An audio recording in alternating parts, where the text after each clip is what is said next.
السلام علیکم، ستړي مسئ، جوړ په خیر. نن شنبه د 1403 هجري شمسي کال د جدي 22 نیټه چې د 2025 کال د جنوري د 11 نیټې سره سمون خوري. د سکون رادیو ویبپاڼې او خواله رسنیو څخه د نن ورځې لنډو مهمو خبرونو ته مو زه حافظ احمد نصرت هرکلی کوم.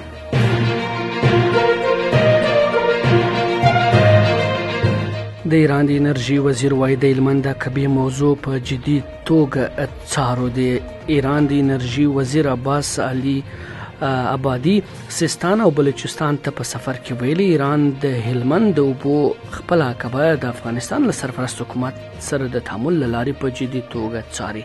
هغه ټینګار کړی چې دغه برخه کې خبرې روانې دي او پایلې به ډېر ژر اعلان شي. د ایراني رسنیو د راپور له مخې علي عبادي ویلي زموږ هڅه دا ده چې هر ځای کې خپلو هیوادوالو ته باثباته او کیفیت لرونکي اوبه تامین کړو. سیستان او بلوچستان به هم د عقبې موضوع په جدي توګه له افغانستان لوري سره د تعامل له لارې وڅاري.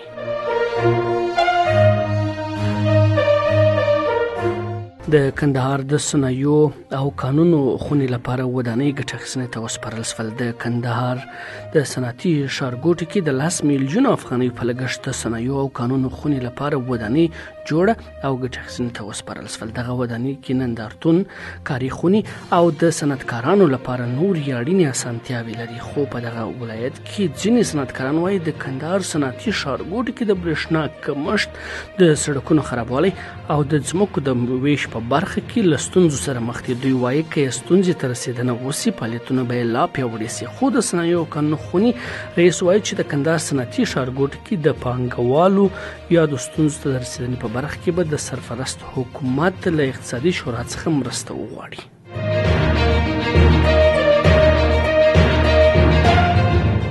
یو بلاروسي شرکت افغانستان کې د انرژي د تولید برخه کې پانګونې ته لیوالتیا ښودلې ده. د اوبو انرژي وزارت په یو خبرپاڼه کې ویلي چې یو بلاروسي شرکت افغانستان ته له ګاز، ډبرو سکرو، باد او لمر په ګټې د انرژي د تولید په برخه کې پانګونې ته لیوالتیا ښودلې ده. خبرپاڼه کې راغلي چې دغه شرکت مسؤلینو د څرګندونې د اوبو انرژي وزارت له مرستیال عبدالهادي یعقوب سره په کتنه کې کړې دي.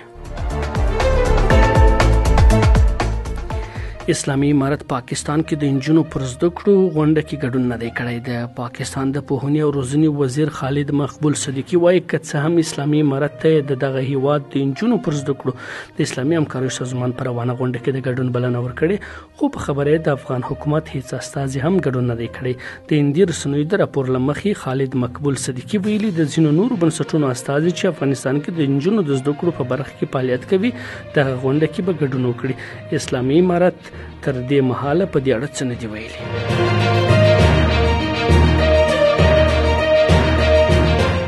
او امریکا کې د جرمونو پر نړیوالې محکمې بندیز لګول کیږي. د امریکا استازو جرګې په غزه کې د پوځي عملیاتو له امله د اسرایلو د لومړي وزیر بنیامین نتنیاهو او پخواني دفاع وزیر نیولو حکم صادروي. په غبرګون کې د جرمونو پر نړیوالې محکمې د بندیز پریکړه لیک ته رایه ورکړه.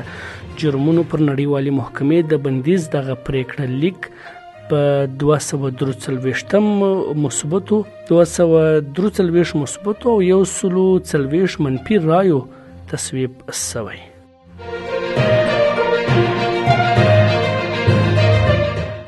دا د نن ورځې لاندې مهم او وروستي مسایل. تر بیا د الله په امان.